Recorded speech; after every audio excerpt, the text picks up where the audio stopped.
A kilometer from the surface, beyond the reach of the sun. A giant black void, larger than all the rest of the world's habitats combined. There's life here. But not as we know it. Alien-like creatures produce dazzling displays of light. Nearly all animals need to attract mates and repel predators. This language of light is so widespread here, that these signals are probably the commonest form of communication on the entire planet.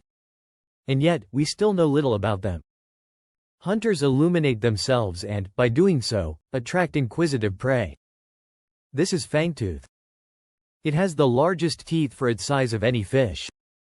There are pressure sensors all over its head and body, which can detect anything moving in the surrounding water.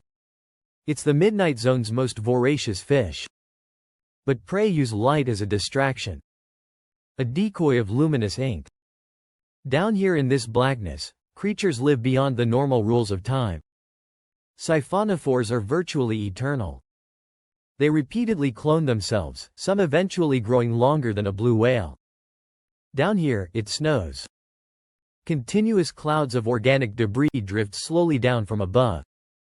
This is food and a whole variety of filter feeders depend on it. Jellyfish and delicate sea cucumbers. The 1% of marine snow they miss eventually settles on the seafloor. Over millions of years, it forms a layer of mud up to a kilometer thick.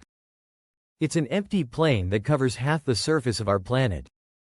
The deep seabed may at first appear lifeless, but it's home to a unique caste of mud dwellers. The sea toad. It is an ambush predator with an enormous mouth and infinite patience. This fish has been living for so long here that its fins have changed into something more useful. Feet. They help it shuffle about on the seafloor.